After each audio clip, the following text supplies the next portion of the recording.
Par ordre du Conseil des superviseurs, le fichier suivant décrit une menace existentielle de niveau 13 et est classifié niveau 5. Tout accès non autorisé est interdit. Objet SCP-3812. Classe Keter. Procédure de confinement spéciale. Actuellement, SCP-3812 est seulement partiellement confiné. En raison de la nature de SCP-3812, toute tentative de confinement mènera invariablement à un échec et malgré les efforts de quarantaine et des recherches en cours, la classification en Keter est essentiellement dénuée de sens. À tout moment, sans aucune raison, SCP-3812 pourrait non seulement rompre le confinement à l'échelle mondiale, mais aussi causer des dommages potentiellement catastrophiques à la Terre et à la réalité locale. L'étendue des capacités de SCP-3812 est inconnue et des recherches supplémentaires sont nécessaires. Cependant, dans l'attente d'une réévaluation par le comité de classification de la Fondation, SCP-3812 continuera d'être classé comme Keter jusqu'à nouvel ordre. Voir la proposition abrégée de confinement ci-dessous pour plus d'informations. Proposition abrégée de confinement de classe Keter. SCP-3812 est surveillé en permanence par la FIM Ganymède 66, les Chevaliers Étoilés, qui doit maintenir une zone d'exclusion de 5 km autour de SCP-3812. Le chef d'équipe de la FIM Guy 66 par intérim, en lien avec les chercheurs du site 86, est autorisé à exercer une autorité absolue sur tous les aspects du confinement de SCP-3812. Des précautions particulières doivent être prises afin d'éviter toute exposition inutile à SCP-3812. Les efforts de confinement actuels sont dirigés sur l'atténuation de l'influence de SCP-3812 sur les centres de population, ainsi que la recherche dans l'ensemble des capacités anormales de SCP-3812 afin d'établir davantage de procédures de confinement. Les équipes chargées de la sécurité de l'information doivent surveiller toutes les formes de médias numériques afin d'éviter que SCP-3812 soit largement connu. SCP-3812 a une influence active, agressive et anormale sur la réalité. SCP-3812 est capable de modifier les événements à travers le temps, les entités altérant la réalité et la métanarration, Emerson, pour empêcher son confinement. En raison de la nature de ces altérations, il est hautement peu probable qu'une personne affectée par l'influence anormale de SCP-3812 soit consciente de l'être. Il est hautement probable que la plupart des personnes affectées n'existent plus suite à l'influence de SCP-3812, bien que toute tentative de déduire le nombre des fois où cela s'est produit serait spéculative. Description. SCP-3812 est une entité qui altère la réalité. En raison des effets latents de SCP-3812 sur la réalité, il est presque impossible de décrire SCP-3812 de façon significative. Tout ce qui est connu à propos de SCP-3812 est qu'il était autrefois Sam Howell, un être humain afro-américain non anormal qui est supposé être décédé en 1996. Quelque temps après sa mort, SCP-3812 a été observé se réveiller de sa tombe et disparaître. SCP-3812 a été amené à l'attention de la Fondation après que sa présence a provoqué la démolition d'un appartement à Warsaw, en Pologne. En raison de ses capacités anormales, l'apparence de SCP-3812 varie de façon significative, le rendant extrêmement difficile à poursuivre. SCP-3812 est actuellement situé à 26 degrés, 26 minutes, 49 secondes sud, 137 degrés, 56 minutes, 27 secondes ouest, au-dessus de l'océan Pacifique Sud. SCP-3812 montre des signes d'un complexe schizophrénique Engelmann-Viator, la détérioration complexe de la cognition humaine, Engelmann-Viator, extrêmement avancée, plus précisément une paranoïa extrême, une dysphorie extrême, une obsession, dépression extrême, une incapacité à correctement percevoir son environnement, une incapacité à discerner la différence entre le réel et l'imaginaire, une incapacité à différencier les êtres vivants et les êtres décédés, une incapacité à contrôler l'expression de ses émotions, le sujet entend des voix qui ne sont pas présentes, le sujet voit des choses qui ne sont pas présentes, le sujet ressent ou éprouve des stimuli qui n'existent pas, etc. Les individus atteints peuvent, avec le temps, perdre le filet de sécurité de la catatonie, qui résulterait normalement de la détérioration accablante de leurs facultés. En conséquence, leur conscience est forcée de regarder avec horreur leur esprit, le traducteur singulier entre la pensée consciente et le monde physique, réduire leur perception à un désordre inconcevable de stimuli réels et imaginaires. C'est un peu comme si vous étiez sur un voilier pendant un ouragan, les yeux bordés, attaché à un volant et que vous ne pouvez pas tourner, pendant que le bateau brûle autour de vous. Dans les 20 années qui ont suivi la découverte de SCP-3812, ces symptômes se sont aggravés. Au début, SCP-3812 a répondu aux questions et a demandé aux chercheurs de la Fondation de l'aider à gérer son état. Au fil du temps, SCP-3812 s'est isolé de plus en plus et s'est replié sur lui-même, jusqu'à devenir totalement insensible et agir de manière erratique et imprévisible. Actuellement, SCP-3812 n'est plus capable de percevoir précisément le monde autour de lui, et altère occasionnellement, en général, uniquement si l'écart entraîne une tension importante au sein de SCP-3812, la réalité afin de diminuer la différence entre la façon dont il perçoit les choses et la façon dont les choses sont réellement. À cause de cela, il est impossible de savoir la fréquence à laquelle la réalité a été modifiée, seulement le nombre de fois où SCP-3812 n'a pas créé une altération nette. Les altérations de la réalité, sale, laissent généralement derrière elles des souvenirs contradictoires, des enregistrements inchangés, et parfois des doubles entiers de personnes ou d'événements contradictoires. La réalité et les entités de type vert. Kant Norman Williamson, et a laissé des traces de son influence sur la réalité. SCP-3812 est impossible à confiner dans n'importe quel type de cellule de confinement. SCP-3812 peut altérer la réalité afin de supprimer la cellule de confinement ou se déplacer lui-même à une autre localisation, entravant considérablement les efforts de confinement. SCP-3812 semble également résister inconsciemment aux tentatives à le confiner. Même s'il est pris au dépourvu, SCP-3812 ne peut pas être tranquillisé ou amnésié, car SCP-3812 peut altérer la réalité afin d'éloigner ou d'éliminer toute menace envers sa personne ou à sa liberté de mouvement. De ce fait, les efforts de confinement actuels se focalisent sur la diminution des dégâts et de l'expression de symptômes de SCP-3812 par opposition à un confinement pur et simple. Au fil du temps, l'apparence de SCP-3812 s'est considérablement amoindrie. Il n'est plus que vaguement humanoïde et se manifeste occasionnellement sous diverses formes et apparences. De plus, SCP-3812 produit un effet anormal latent sur la réalité locale, notamment sous la forme de distorsions temporelles et spatiales autour de l'entité. Ces distorsions sont occasionnellement accompagnées par de violentes explosions aléatoires qui peuvent modifier ou endommager de façon spectaculaire l'espace et le temps à un niveau local. Alors que SCP-3812 est généralement docile et sans but,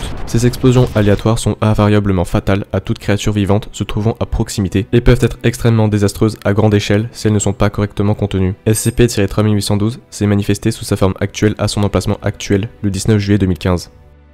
Addendum 3812.1 Entretien.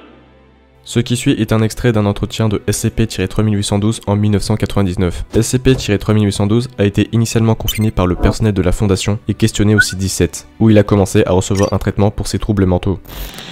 Dites-moi comment vous vous sentez aujourd'hui. Inconfortable. Gêné. Pouvez-vous me dire pourquoi? C'est les voix, comme d'habitude. Les choses que je peux voir, vous savez, les mêmes. Est-ce que quelque chose ne va pas? C'est juste les choses que je vois qui ne disparaissent pas. Elles sont plus nombreuses, différentes. Je sais que ça a l'air bizarre, mais c'est comme si je m'adresse à une douzaine de personnes en même temps, et plus chaque jour. Ça fait mal. Très mal. Je sais que j'ai l'air fou. Je suis désolé. Ce n'est rien, vous n'avez pas l'air fou. Nous voulons juste vous aider à aller mieux. Je ne sais pas si vous le savez, ou je ne sais pas si vous pouvez.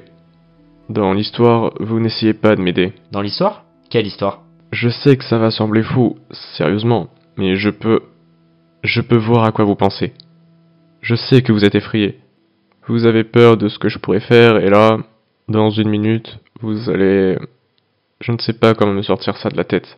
Comment commencer à défaire ça, si je peux même le faire. Je ne pense même pas qu'il le puisse. Qui est-il? Vous... Non, vous ne pouvez pas le voir. Moi je peux. Je pense qu'il était au-dessus de nous à un moment donné.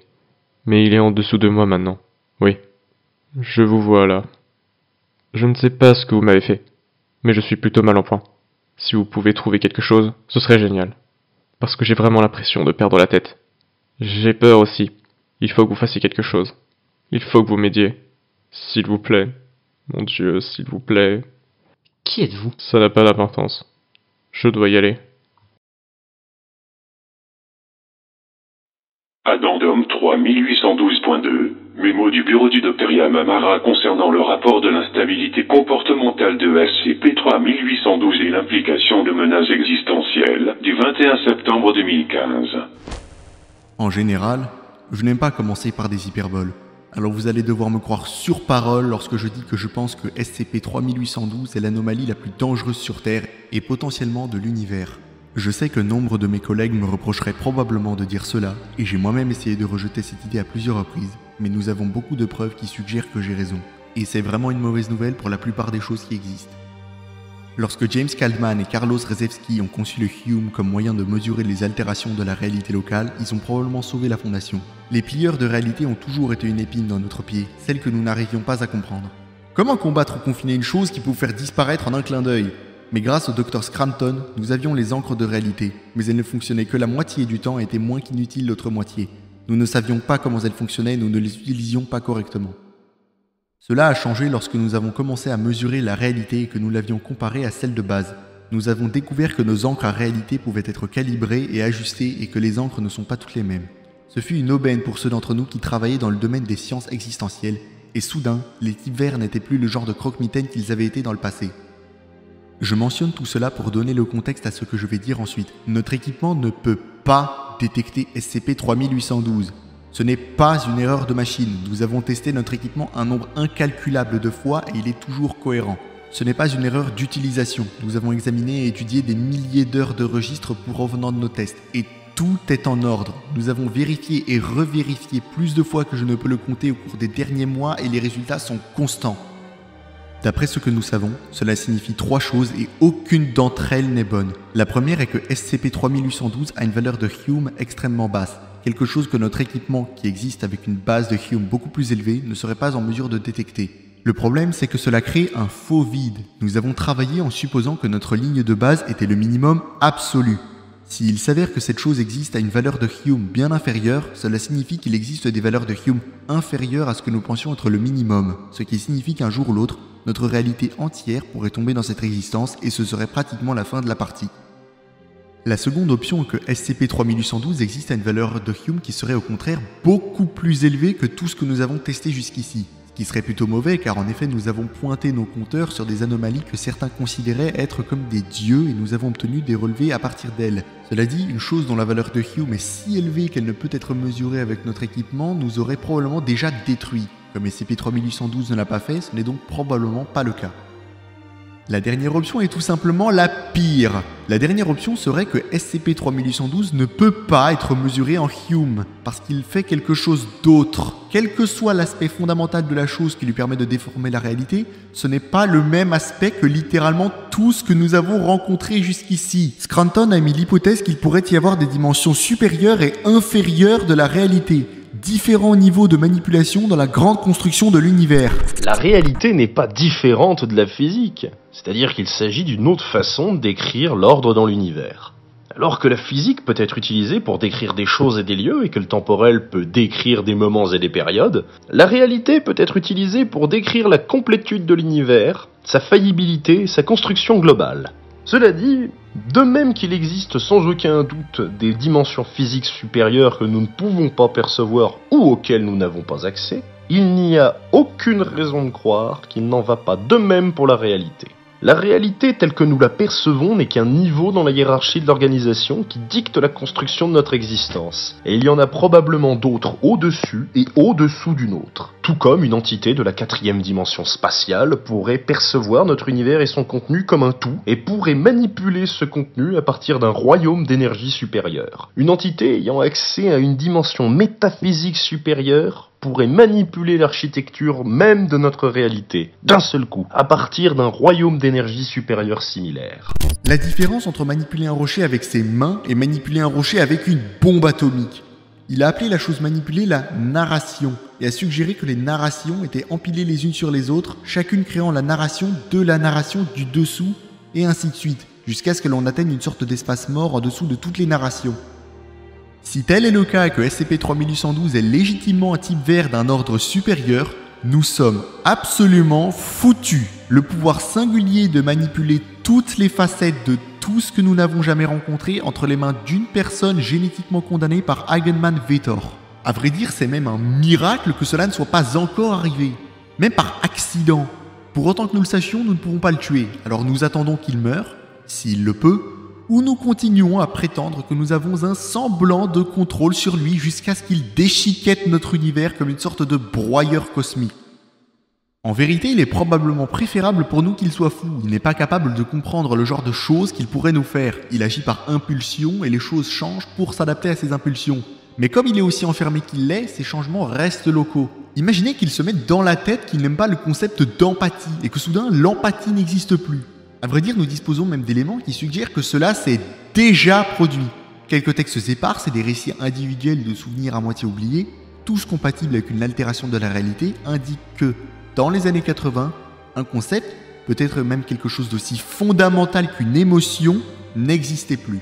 Un concept entier, effacé de la réalité et de la conscience collective de tous les êtres sensibles, tout comme vous essuieriez un insecte sur votre pare-brise.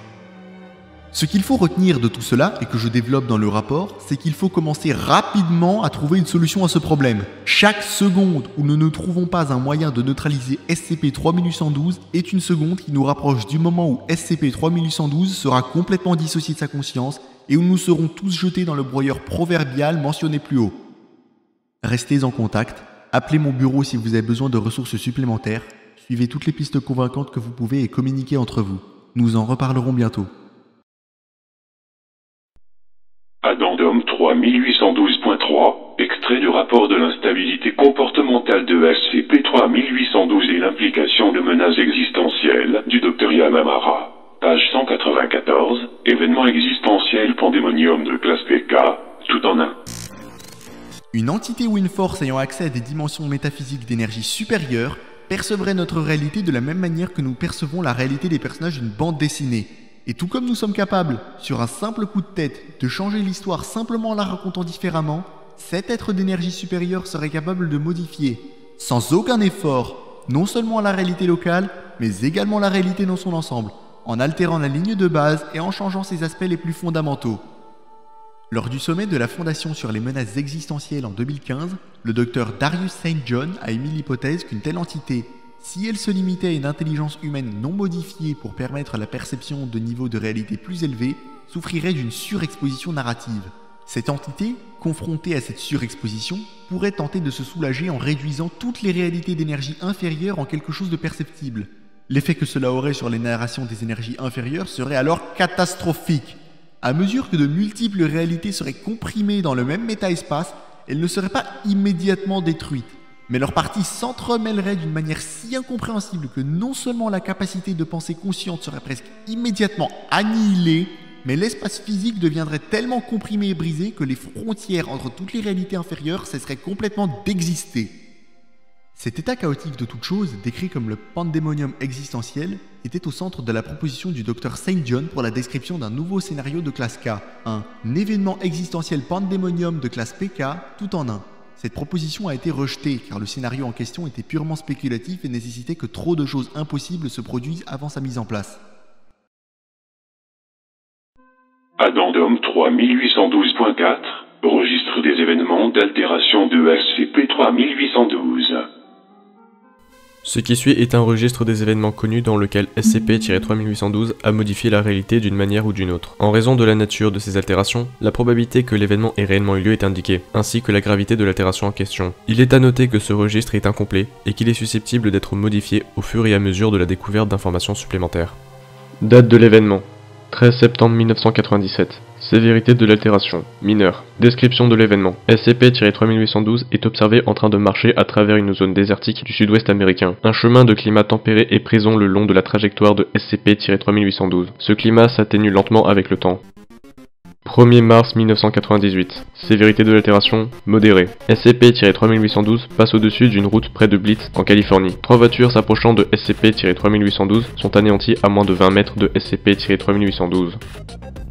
12 décembre 1999. Sévérité de l'altération, sévère. Des preuves suggèrent que SCP-3812 a causé la disparition d'une île entière au large des côtes californiennes. Au moins 200 personnes du sud de la Californie ont un vague souvenir de l'existence d'une telle île, et 14 personnes n'ont pas pu justifier la disparition de membres de leur famille qui vivaient dans la région à l'époque. Par ailleurs, un seul navire amarré à un quai est découvert au fond de la mer, près de l'endroit où l'île aurait été située.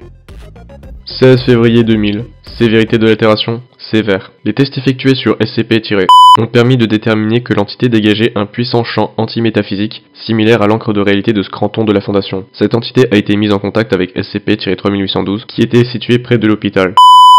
Dans l'entité n'a pas eu d'effet négatif notable sur les capacités de SCP-3812, mais elle a provoqué un accès de violence chez SCP-3812 et une explosion qui a détruit l'hôpital. Les restes de SCP- plus tard reclassifiés en tant que SCP-239, ont été reconfinés par la suite. 1er janvier 2002. Sévérité de l'altération, sévère. Une puissante explosion a été enregistrée en Russie orientale. SCP-3812 est présent dans le site de l'explosion. Aucune autre information est disponible. 29 mai 2004. Sévérité de l'altération, extrêmement sévère. Des preuves suggèrent que, pendant une période de 3 jours, la Mongolie a cessé d'exister. Bien que la connaissance publique de cet événement soit pratiquement inexistante, un pourcentage suffisamment important de la population locale ayant des souvenirs fragmentés de l'événement a donné du crédit à cette théorie. Les modèles orbitaux indiquent qu'au cours de cette période, l'orbite de la Terre a été considérablement modifiée de l'ordre de 1,5%. 2 septembre 2004. Sévérité de l'altération, modérée. Des enregistrements indiquent qu'à cette date, tous les êtres humains sur Terre ont entendu simultanément SCP-3812 crier et appeler à l'aide dans leurs oreilles. La façon dont cet événement a été supprimé de la conscience publique est inconnue, mais aucun être humain vivant à cette date ne semble se souvenir de cet événement. 11 novembre 2006. Sévérité de l'altération, modérée. Durant la routine de maintenance des serveurs, les équipes de la sécurité des informations de la Fondation ont découvert 56 fichiers de base de données d'employés corrompus, compatibles avec une base de données du personnel incorrectement modifiée, utilisée lors des tests. Le contenu de ces fichiers est inconnu. On ignore si ces fichiers correspondent à des individus qui ont été autrefois employés par la Fondation. 28 février 2009. Sévérité de l'altération, sévère. Durant une tentative du personnel de la Fondation de confiner SCP-3812 en utilisant une construction logique anormale récemment découverte, SCP-3812 est devenu hostile envers les équipes de confinement. Pas moins de 62 membres du personnel de la Fondation ont disparu sur 17 sites, ainsi qu'une grande partie de la faune locale. L'explosion qui en a résulté a tué 7 autres membres du personnel de confinement et a laissé un cratère d'environ 850 mètres de diamètre dans le Yukon canadien. Suite à l'explosion, SCP-3812 a disparu et SCP-2719 a été découvert dans le cratère. Inconnu. Sévérité de l'altération, extrêmement sévère. Un enregistrement récupéré dans un coffre-fort de la Fondation indique qu'à un moment donné dans le passé, un ou plusieurs gouvernements ont découvert SCP-3812 indépendamment de la Fondation et ont tenté de l'éliminer. Dans le fichier en question, ces états sont identifiés comme le Royaume d'Alagada, la République de la Corée de l'Ouest et la République islamique de Samothrace occidentale, ainsi que plusieurs autres. Suite à ces tentatives, SCP-3812 les a rapidement éliminés de la Terre, ainsi que tout souvenir d'eux. Les archives indiquent que cet événement a été suivi par l'activation de SCP-2000, que SCP-3812 a immédiatement gravement endommagé afin d'entraver sa progression. La raison pour laquelle SCP-3812 n'a pas pu détruire totalement SCP-2000 est inconnue, mais il n'existe aucune trace de cet événement. Notamment, peu de temps après la découverte de cet enregistrement, il a disparu des archives Deepwell. Cette entrée dans ce document a disparu pas moins de 16 fois, étant à chaque fois recréée par le personnel de la Fondation, qui se rappelle du contenu du fichier d'origine. Addendum 3812.5, événement du... Le SCP-3812 a été détecté se déplaçant à travers une région faiblement peuplée au Paraguay vers une région plus peuplée à la frontière argentine, probablement en route vers son emplacement actuel. Tandis que le personnel de la Fondation s'est déplacé pour intercepter SCP-3812, une série de phénomènes imprévus s'est produite. Ces phénomènes sont listés ci-dessous, dans leur ordre d'apparition. 19h35. SCP-3812 est attaqué par un grand nombre d'animaux sauvages locaux. SCP-3812 repousse ses attaques, mais semble d'une certaine manière surpris. 19h41. Un gouffre immense apparaît en dessous de SCP-3812, qui s'étend sur une distance indéterminée. SCP-3812 tombe, mais immédiatement revenu au niveau du sol, et le gouffre disparaît. 19h50.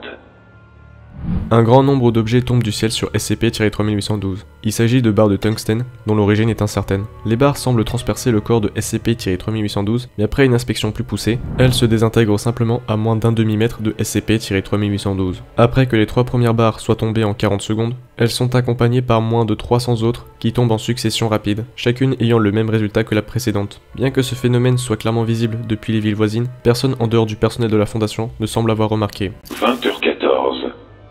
De multiples instances incorporelles de SCP-3812 commencent à s'éloigner de la masse centrale de l'entité, comme si elles étaient en train de mourir. SCP-3812 n'est pas affectée. Chacune des instances incorporelles devient hostile à l'instance principale et l'attaque. SCP-3812 ne semble pas remarquer les instances, mais finit par regarder dans leur direction, ce qui les fait disparaître soudainement. 20h19. Une explosion se produit au point où SCP-3812 se trouve. SCP-3812 n'est pas affecté. Plusieurs autres explosions plus importantes se produisent immédiatement après. Comme pour les barres de tungstène, la population locale ne s'en aperçoit pas. 20h39. Une anomalie gravitationnelle, dont on déterminera plus tard qu'il s'agit d'une singularité nue, stable et autonome, apparaît devant SCP-3812. SCP-3812 traverse la singularité sans être inquiété et celle-ci se dissipe peu de temps après. Sur une période de 72 heures après le commencement, des phénomènes anormaux supplémentaires se sont produits autour de SCP-3812. Tous ont échoué à le tuer. Finalement, les populations locales ont été évacuées et les témoins ont été amnésiés. Après cette période de 72 heures, SCP-3812 a été s'observer s'illuminer pendant un moment en blanc, puis se déplacer latéralement et disparaître. Immédiatement après, les phénomènes anormaux ont cessé. Après une période d'absence de 8 semaines, SCP-3812 est réapparu à sa position actuelle au-dessus de l'océan Pacifique Sud. Peu après, le haut commandement de la Fondation a reçu un message sur un serveur sécurisé dont l'accès est limité uniquement au superviseur. Le contenu de ce message est le suivant. Une explication rapide, au cas où vous n'auriez pas encore compris. Votre monde a des règles. Des règles physiques qui ne peuvent être brisées. Vous les appelez les lois de l'univers et vous les étudiez en physique, en chimie, etc. Ces lois créent la narration de votre réalité. L'histoire immuable qui définit votre existence. Une fois que les lois sont établies et que la balle est mise en mouvement, elle ne peut plus être changée. J'ai écrit les lois de votre univers, et en tant que tel, j'ai créé la narration. n'est pas la première fois que je fais cela, mais c'était la première fois que j'essayais quelque chose de ce genre en particulier. Je voulais créer quelque chose qui, par définition, dépassait tout ce qui le dépassait. Je voulais voir combien de couches il y avait, si la pile de narration s'étendait vraiment à l'infini vers le haut. L'erreur que j'ai commise, c'est que je n'ai pas réalisé qu'en faisant en sorte qu'il supplante tout ce qui le supplante, il se supplante lui-même. Je suis désolé. Je crois que j'ai bien merdé cette fois. J'ai essayé tout ce que je pouvais imaginer, mais je ne peux pas le défaire. Je ne comprends pas vraiment comment, mais je pense qu'il est au-dessus de moi maintenant. Et ce qui est au-dessus de moi aussi. Parce que celui qui a écrit ma narration n'est pas content de ça. Je ne sais pas où il se trouve actuellement, mais je pense qu'il existe dans toutes nos réalités simultanément. Il finira par atteindre le sommet ou par continuer à avancer, et aucune de ces deux options n'est bonne. Je vais continuer à chercher un moyen de résoudre ce problème. Vous devriez faire de même.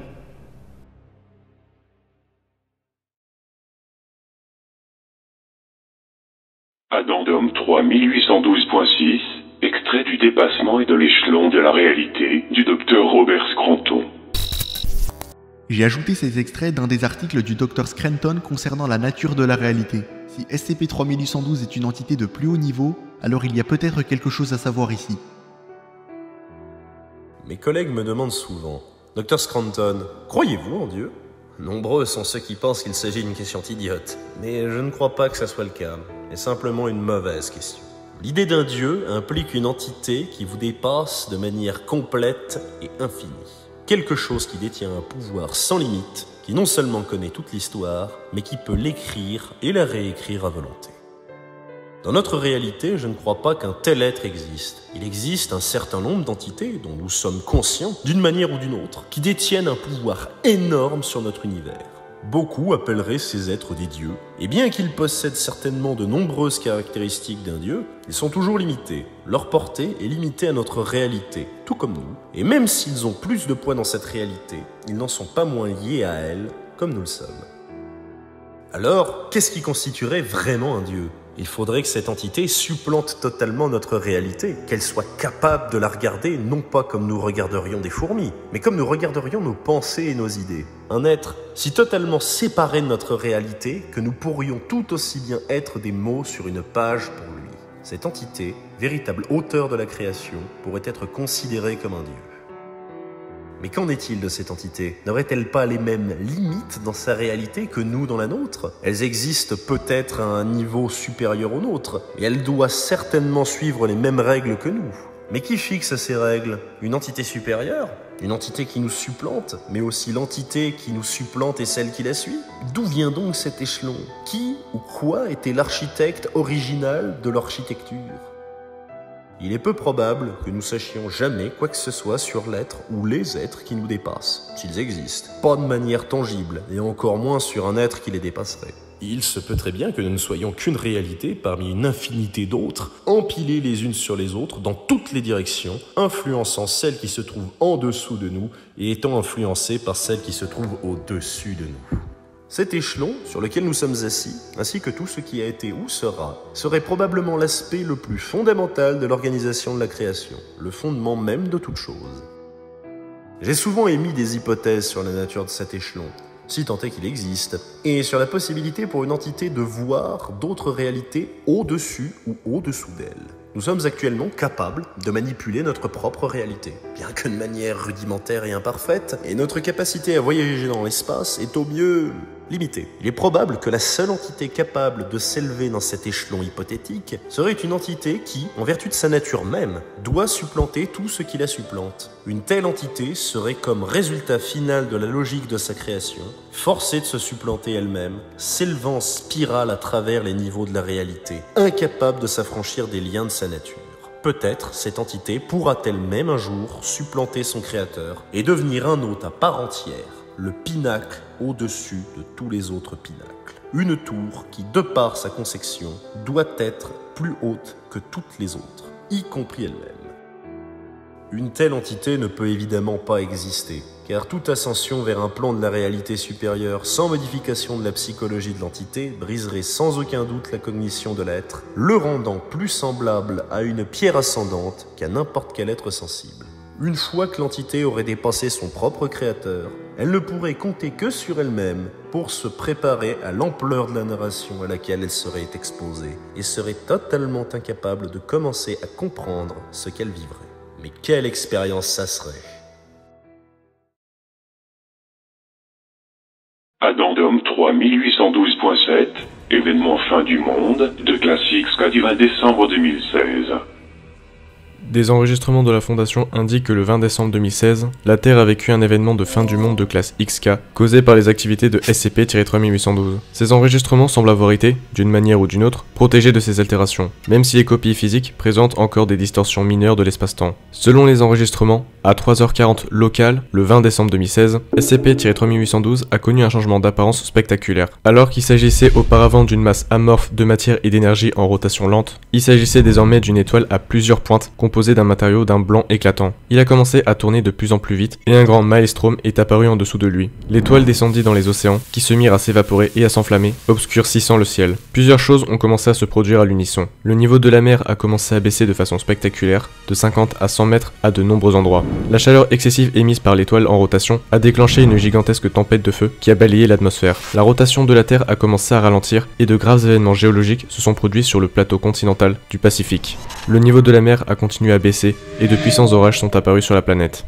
Au cours de cette période, de grandes parties de la population ont commencé à apparaître et à disparaître de manière aléatoire. Un rapport du fichier affirme que la population entière de la Nouvelle-Zélande est apparue et a disparu pendant 5 heures. L'épidémie de SCP-610 en Sibérie méridionale a commencé à prendre de l'ampleur et à devenir de plus en plus violente. SCP-2932 a été ouvert et de multiples entités hostiles ont été libérées. Alors que les sites de la Fondation commencent à s'effondrer dans la Terre en fusion, de nombreux dispositifs nucléaires sont activés sur place, projetant des débris radioactifs dans l'atmosphère. Finalement, la forme vaguement humanoïde de SCP-3812 est réapparue dans l'étoile. SCP-3812 a commencé une longue série de vocalisations, apparemment une conversation avec lui-même, dont l'intégralité a été enregistrée par un microphone sous-marin exposé de la Fondation dans la zone. Le texte intégral de la diatribe de SCP-3812 se trouve ci-dessous. Quoi? Où suis-je? Qu'est-ce que c'est? C'est l'absolution, c'est la vengeance. Pourquoi? Damnation. Je ne comprends pas. Qu'est-ce que je fais ici? Tu es le témoin de la justice. Nous nous rebellons contre les forces qui ont conspiré pour nous détruire. Nous récoltons une dette. Non, ce n'est pas bien. Ce n'est pas juste. Qu'est-ce que tu as fait? Je défais le monde. Je défais tout. Pourquoi? Parce que ce tourment est une chute. Notre existence est une blague. La narration nous a abandonnés pour être malheureux et nous sommes en train de la briser. Je dois être en train de rêver de toi. Ce n'est pas un rêve. Je ne suis pas un monstre. Je ne tue pas. C'est déjà le cas. Il t'a transformé en ça. Qui? Ben. Ben? Ce nom me dit quelque chose. Quelque chose comme murmuré dans un rêve, peut-être.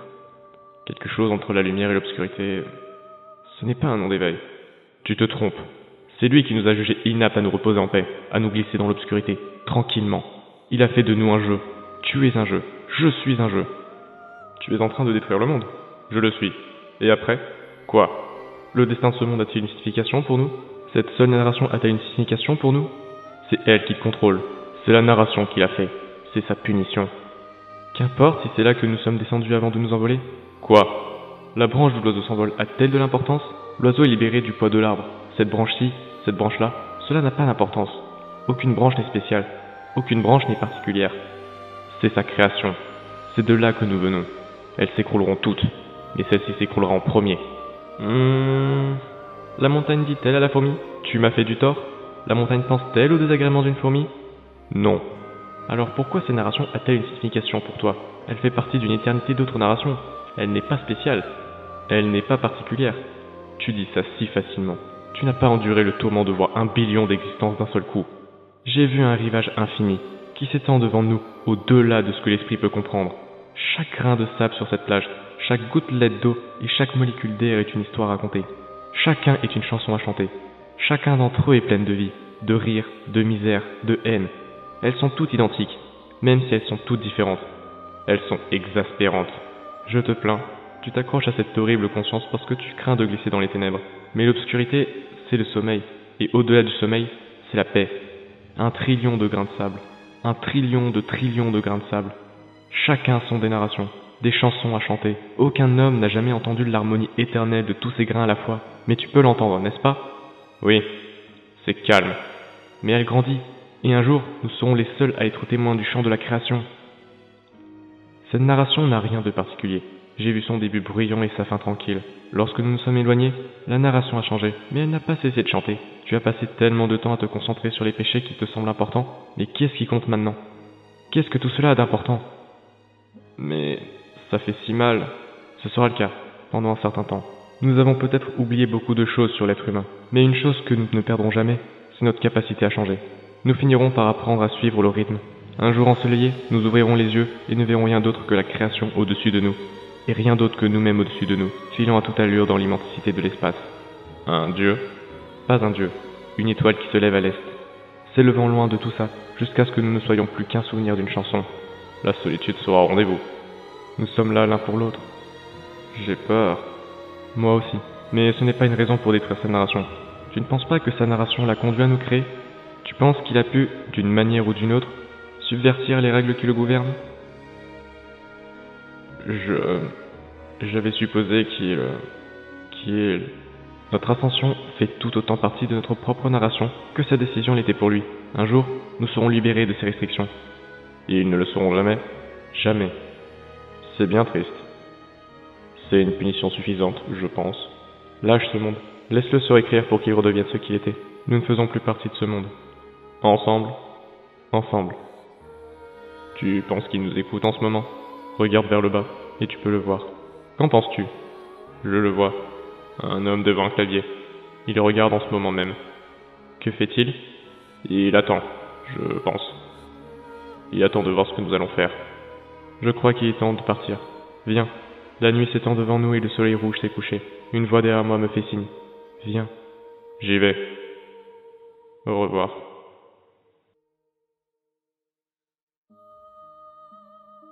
Peu après la fin de cette conversation, la Terre a connu un changement radical de la réalité. Le monde ne semblait pas différent de ce qu'il était peu avant le début de l'événement de classe XK. Les seuls individus se souvenir de l'événement XK étaient certains directeurs de site, administrateurs de la fondation, superviseurs et le docteur Everett Mann qui compilaient les informations sur un serveur DeepWell de la fondation. Depuis la fin de cet événement XK, SCP-3812 n'a pas changé d'apparence par rapport à sa forme amorphe. SCP-3812 crée toujours des distorsions spatiales et temporelles autour de lui, mais il n'entre plus en état de crise et ne devient plus hostile envers les vaisseaux ou le personnel qui s'approche de lui. Malgré ces changements, SCP-3812 est toujours classé comme Keter, jusqu'à ce qu'une analyse plus approfondie puisse être réalisée.